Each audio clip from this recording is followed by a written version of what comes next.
नमस्कार, मैं हूं शरद द्विवेदी और हमारा आज का मुद्दा है कार्यकारिणी पास, निगम मंडल से आस। उम्मीद पे दुनिया कायम है, ये बात आपने हमने खूब सुनी है और निश्चित तौर पर जीवन के आरंभ से जब से हम होश संभालते हैं तब से ये उम्मीद ही तो है जो हमारे साथ चलती है। और उम्मीद की ये लौ अगर बुझने जैसी फड़कने लगती है तो फिर देखिए हमारा व्यवहार कैसा हो जाता है।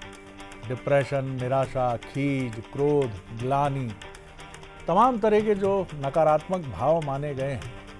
और राजनीति भी अपवाद नहीं है। व्यक्ति यहाँ आता जरूर है और कहता जरूर है कि वो जन सेवा के लिए आया है, और गलत नहीं कहता।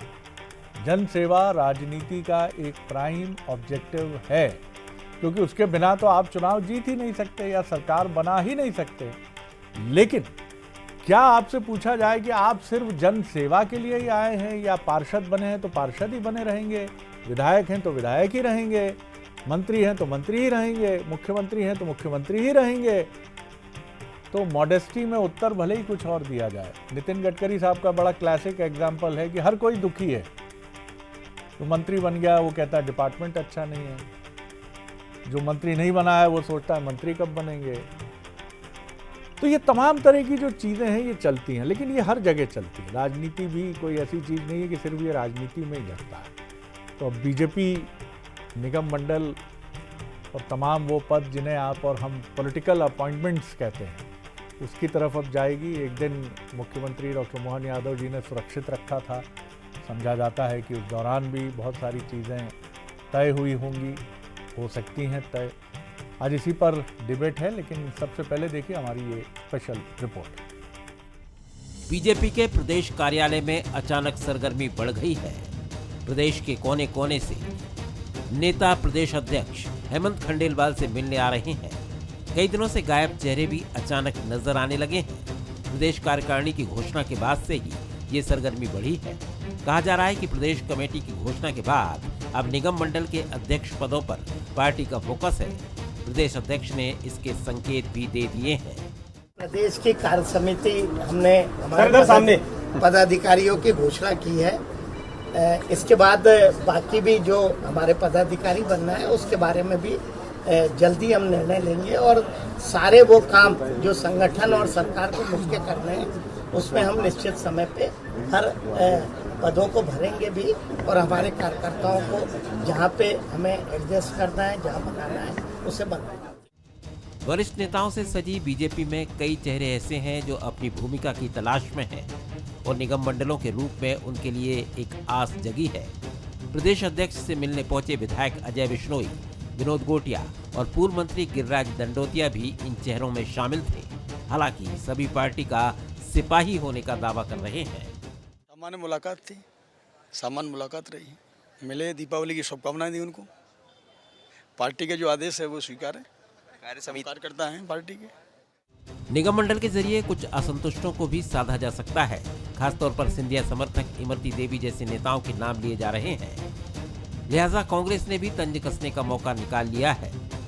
भारतीय जनता पार्टी की कार्यकारिणी आ जाने के बाद जो वरिष्ठ कार्यकर्ता और नेतागण हैं उनमें बड़ी एक ऐसा वातावरण बना है जिसमें उनके अंदर असंतोष है। बहुत सारे कार्यकर्ता उत्सुकतावश देख रहे हैं, कहीं ऐसा ना हो कि इसमें भी जो है कांग्रेस के चुराए हुए कार्यकर्ताओं की हिस्सेदारी बढ़ जाए। जहां निगम मंडल की नियुक्तियों से नेताओं को आस है, तो वहीं पार्टी भी इसे जाति और क्षेत्रीय समीकरण को साधने के मौके के तौर पर देख रही है।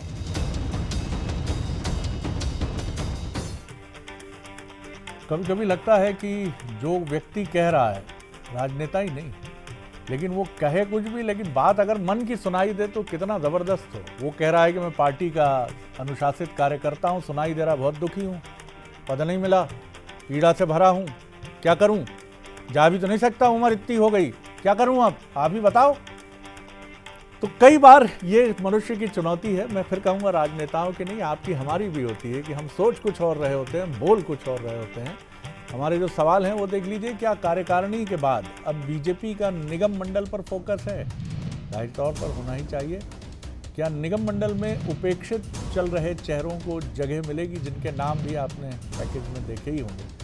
क्या बीजेपी निगम मंडल के जरिए जाति और क्षेत्रीय समीकरण साधेगी? ये तो सर एक बड़ा हमारा स्टीरियोटाइप वाक्य होता है कि तमाम संतुलन साधते हुए, क्षेत्रीय, जातीय, गुटीय समीकरणों को साधते हुए सबको यथोचित स्थान इसमें देने का प्रयास हुआ है। चलिए मेहमानों की तरफ चलते हैं। हमारे साथ हैं कांग्रेस के वरिष्ठ नेता प्रवक्ता भूपेंद्र गुप्ता जी, उनका बहुत स्वागत है, और उनके अभिन्न मित्र और वरिष्ठ बीजेपी नेता और विधायक मोहन सिंह राठौर जी हैं, उनका बहुत स्वागत है। हमारे executive editor political affairs Manoj Saini ji हैं, उनका बहुत स्वागत है। मनोज, आज आपने दिन में समय बिताया ही वहाँ, और काफ़ी भीड़ दिखी, काफ़ी दिनों के बाद वहाँ उत्सुक और आकांक्षी चेहरों का हुजूम था जो सोफे पे बैठे थे। कुछ मिलकर भी गए होंगे, ढेर सारे मिलकर भी गए होंगे, और हेमंत जी इस मामले में बड़े एक्सपीरियंस्ड कैंपेनर हैं। कैसे देखते हैं आप इस पूरे मामले को, और कब तक संकेत हैं, क्योंकि कार्यकारिणी तो आ गई दिवाली के बाद, अब बाकी सूची कब? देखिए, सूची तो मुझे लग रहा है निगम मंडल की अब बिहार के बाद ही दिखाई देगी, लेकिन उससे पहले जो 3 मोर्चा खाली छूट गए, संभावना है कि 5 तारीख से पहले वहाँ पर नियुक्ति हो जाएगी। वो युवा मोर्चा है और महिला मोर्चा है, अल्पसंख्यक मोर्चा है, तो वहाँ की चर्चाएं ऐसी चल रही है। 2 दिन पहले मुख्यमंत्री जी ने अपना कार्यक्रम भी तमाम सारे रोके थे, और शायद उसकी वजह भी यही थी कि वरिष्ठ नेताओं के बीच में चर्चा भी हुई है उस पर, और आने वाले दिनों में दिखाई देगा। लेकिन जहाँ तक जो सोफे पर आपको दिखाई दे रहे थे, ये तो वो है जो बाहर की तरफ बैठे थे, पर मैं अंदर और बाहर सब जगह घूम रहा था, तो बड़ी तादाद थी। कुछ नाम तो इसमें लिखे भी नहीं है, बड़ी मतलब बहुत ही संख्या, क्योंकि मौका भी है, दस्तूर भी है, दीपावली का पावन पर्व था, तो बहाना बहुत अच्छा है कि दीपावली की मिठाई, दीपावली के गुलदस्ता लेकर शुभकामनाओं के दीपावली बहाना है, हाँ, चेहरा दिखा के याद दिलाना है। तो वो बहुत सारे लोग याद दिला रहे थे। अजय बिश्नोई जी भी पहुंचे हुए थे, गोटिया जी भी थे जिन नामों का हम जिक्र कर रहे थे, गिरिराज जी को तो आप देख ही रहे थे, और भी बहुत चेहरे थे जो दूर पूरे प्रदेश भर से पहुंचे थे। लेकिन शरद जी, आप देखिए, जब भी निगम मंडल की बात होती है तो निगम मंडल में नियुक्तियां अभी तक तो चुनाव के ठीक पहले होती रही, वो किसी भी पार्टी की हम बात करें, बीजेपी या कांग्रेस की, पर इस बार संभावना कुछ ज़्यादा दिखाई दे रही, क्योंकि जिस तरह कार्य समिति भारतीय जनता पार्टी ने घोषित किया है, एक तो नए चेहरों को मौका दिया है, तो पुराने चेहरों की चिंता और ज़्यादा बढ़ गई कि क्या कुछ होगा। तो मुझे लगता है इसलिए चक्कर चल रहे हैं, और चक्कर पर चक्कर चलते रहेंगे। पार्टी को वही करना है जो उसको पता है, और मुझे लगता है कि इसमें चक्कर ही होंगे। बाकी जिन चेहरों का हम जिक्र कर रहे हैं नज़र आए, ये उम्मीद कम भी है, मैं तो ऐसा कह सकता हूं। गुजरात के बाद भी कई चेहरे उत्साहित होंगे कि हो सकते हैं हुसैन हम भी हों। बिल्कुल, इस कहावत को उल्टा कर लें कि हाय हुसैन हम ना हुए, तो हाय हुसैन हम भी हुए।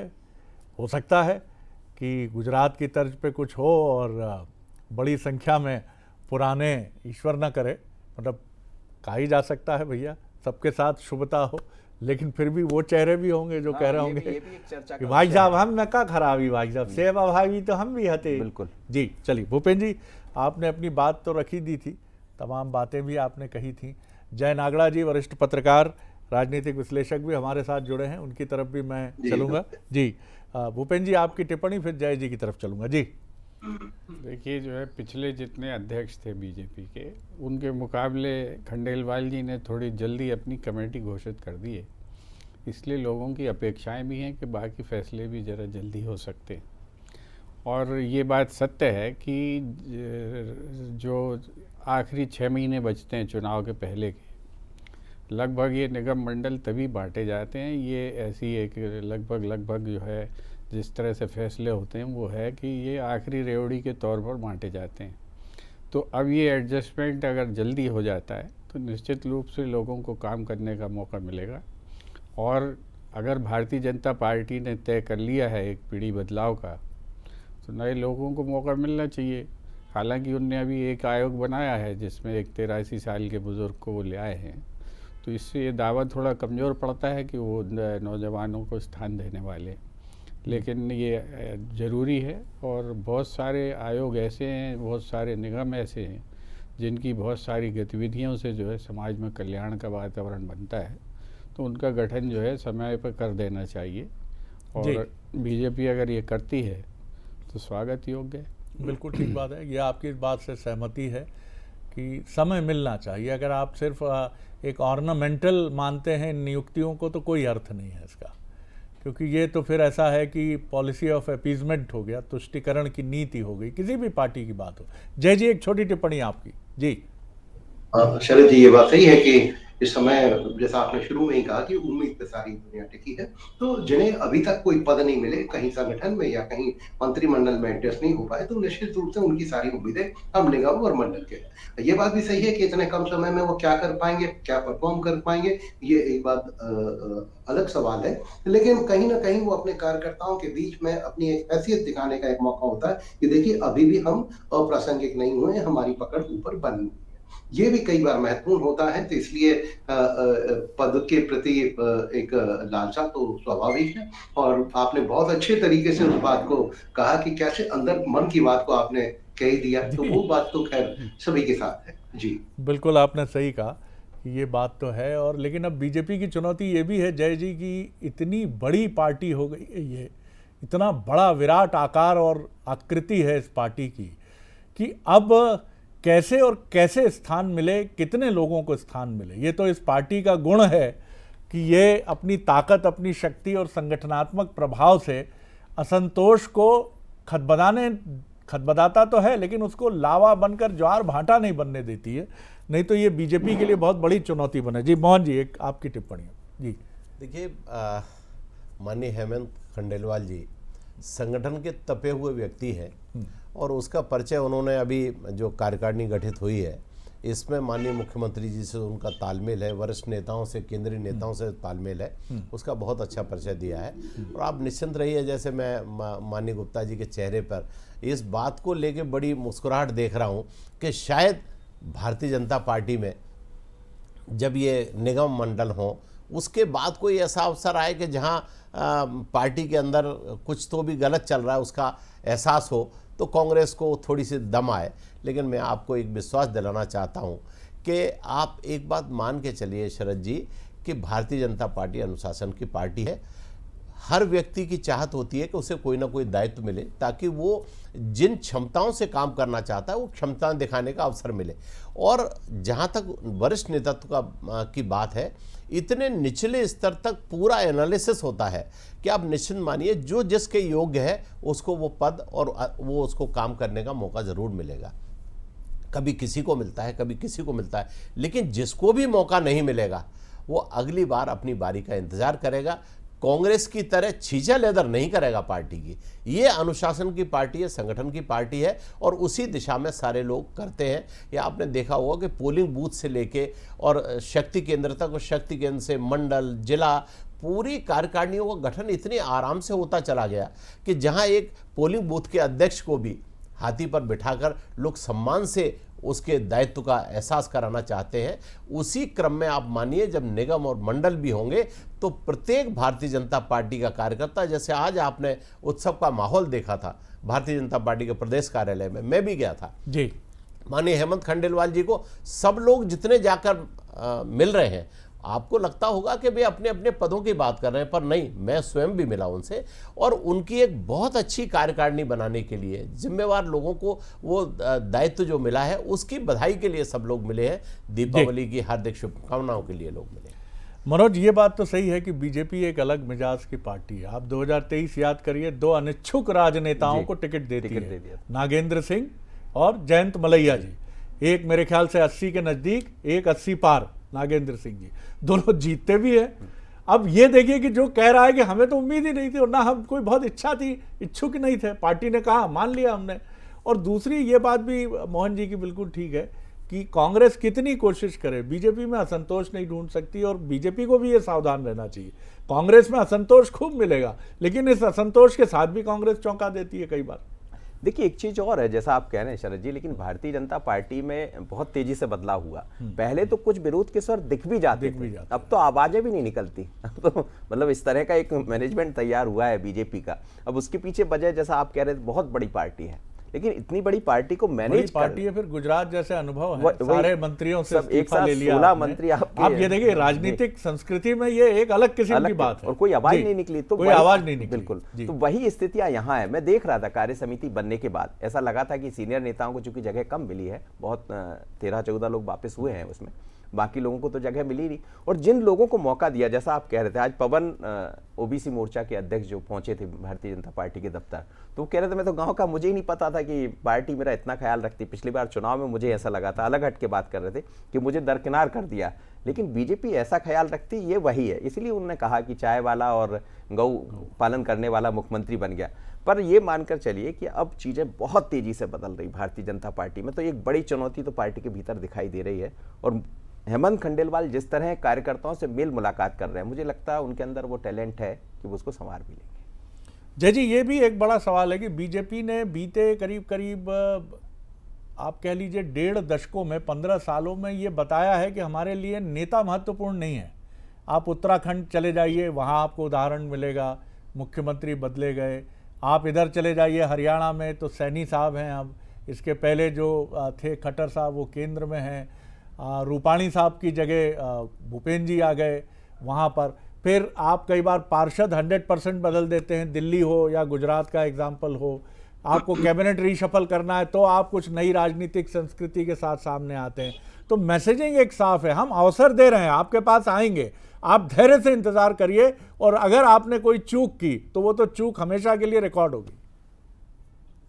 शरद जी, मुझे लगता है कि चूंकि बीजेपी का इस समय भारी बहुमत हर जगह है, इसलिए वो बहुत ज्यादा परवाह नहीं करती, और जो अपना नाराजगी दिखाएगी उसके लिए भी उसे पता है कि भाई बहुत अवसर कहीं दूसरी जगह नहीं है। क्योंकि कांग्रेस और बीजेपी के बीच में एक बड़ा गैप है, जिससे ये गैप कम हो जाएगा तो एक एक व्यक्ति, एक एक विधायक का इंपॉर्टेंस हो जाएगा, तब ये संतुलन साधना मुश्किल होता है। देखिए, ये स्थिति कभी कांग्रेस की हुआ करती थी, जब वो बहुत बहुमत में होती थी तो वो बहुत चिंता नहीं पाती थी।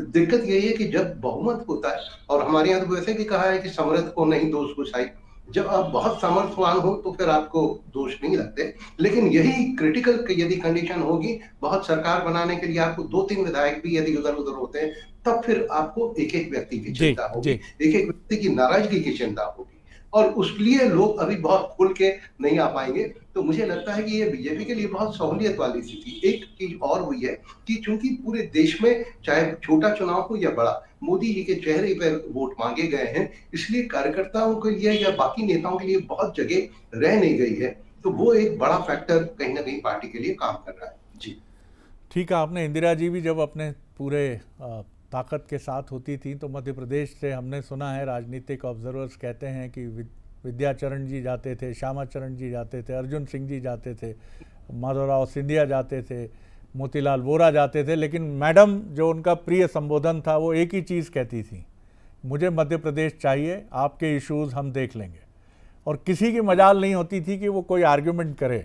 तो ये ताकत का भी एक बहुत, अभी बीजेपी का सूर्य बिल्कुल धधक रहा है, मध्यान्ह का सूर्य है जिसको कहते हैं, अपनी पूरी दमक के साथ दमक रहा है। भूपेंद्र जी, मैं जो है नागड़ा जी की बात से वाबस्ता हूँ।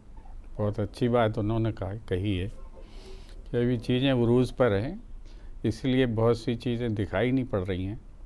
और मैं जो है मोहन भाई से असहमत हूँ कि हम लोग कोई इनके बीच में विद्वेष ढूंढ रहे हैं या झगड़ा ढूंढ रहे हैं या ऐसे। कांग्रेस को इसकी आवश्यकता नहीं है। कांग्रेस जो है अपने रास्ते पर चल रही है, अपने रास्ते पर काम कर रही। बीजेपी के अंदर ज्वालामुखी फटे या ना फटे, इससे कांग्रेस का ना कोई हित है, ना कांग्रेस इस तरह से हित चिंतन करती है। कांग्रेस अपनी नीति पर चल रही है, उसकी हम कीमत भी चुका रहे हैं, और हमारे साथ पूर्व में मोहन भाई ने भी वो कीमतें चुकाई हैं। कांग्रेस ने उससे कभी परहेज नहीं किया। जितने सील सिक्के ठप्पे कांग्रेस पर लगाते हैं, कांग्रेस उसकी कीमत चुकाने के लिए अपनी विचारधारा के लिए तत्पर है, और वो बराबर उसकी कीमत चुकाती है। उससे पीछे नहीं हटती, डरती नहीं है वोटों के लिए, ये कितना भी बात करें। और उस रास्ते पर अगर आज बीजेपी अपने उस रास्ते को संभाल लेती है सुरूज में, तो हमें क्या आपत्ति है, बराबर संभालिए। जनता ने आपको मौका दिया है काम करने का, आप मौका काम करिए। और जनता का अगर काम आप नहीं कर पाएंगे, अभी फिर से जो है, कम वक्त है मेरे पास, राठौर साहब जी। देखिए, मैं देख रहा हूँ कि पिछले कुछ समय से 2-3 महीने तो हमको हो गए, प्रत्येक कार्यकर्ता को लगातार ऐसे कार्यक्रम पार्टी के द्वारा दिए जा रहे हैं कि हम प्रत्येक कार्यकर्ता का ये किसी न किसी रूप में ये दायित्व है, चाहे स्वदेशी की भावना से जाएं चाहे हमारे जो बड़े नेता हैं उनके जयंती या उनके उसके हिसाब से जाएं, लगातार हमारा संपर्क जनता से बना हुआ है और वही उद्देश्य पार्टी का है कि पार्टी की रीति और नीतियों तक नीचे तक पहुंचाएं। अब उसी क्रम में फिर चाहे निगम हो, मंडल हो या अन्य किसी प्रकार की जब भी जहां आवश्यकता होगी वो सब उसी प्रकार से चलता रहेगा।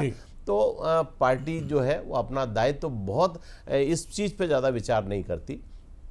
मैं आपको कह रहा हूं कि मैं कम वक्त है मेरे पास, 10 सेकंड। जी बोल लीजिए अब 10 सेकंड। नहीं, शुरू में मुझे ऐसा लगता था कि हो सकता है कि हमारा किया गया काम शायद कोई नहीं देखता हो, लेकिन जब मुझे टिकट मिला और मुझे एक हमारे वरिष्ठ नेता ने कहा था कि देखिए भाजपा में आप हैं तो आप मान के चलिए कि 2 अदृश्य आंखें आपको सदैव देख रही हैं। बिल्कुल सही कहा आपका आचरण, आपका काम, आपकी मेहनत, आपकी लगन कहीं ना कहीं समीक्षा होगी और यही विश्वास सब कार्यकर्ताओं को रहता है। किसी छोटे से 12x12 के कमरे में बैठे कुछ महत्वपूर्ण लोग इस तरह से संवाद करते हैं। मोहन जी का कार्य उचित है, कर रहे हैं प्रयास, उसमें कमी नहीं छोड़ी है। बाकी आप विद्वत सभा तय करें, उसे क्या करना है, हमें तो सिर्फ इतना ही कहना है। उनका इतना ही कहना इतना बड़ा कहना होता है कि उस कहने में बीजेपी सीधे चलने लगती है और ये महत्वपूर्ण आंखें प्रभावित नहीं होती हैं जल्दी, इन्हें कोई इन्फ्लुएंस जल्दी नहीं कर सकता। ऐसा नहीं है, होती भी होंगी और कई बार ऐसी शिकायतें भी आती हैं कि ये इन्फ्लुएंस हो गई हैं, लेकिन फिर भी 80% कह लीजिए या 70% कह लीजिए, ये आंखें अभी भी अपना दायित्व निभाती हैं और फिर चुपचाप किनारे अपने 12x12 के कमरे में बैठ जाती है। तो ये प्रणाली कांग्रेस इसकी कमी महसूस करती है और वो जानती है कि कई बार उसका उफान जोश का, ईमानदारी का सिर्फ इसलिए नीचे चला जाता है कि मूल्यांकन की प्रणाली में देख रहे हैं नैन, ये जो बात है वहाँ कहीं कोई चूक होती है क्या, ये एक सवाल मैं आप सबके सामने छोड़ रहा हूँ। बहुत शुक्रिया आप सभी मेहमानों का और आगे नमस्कार।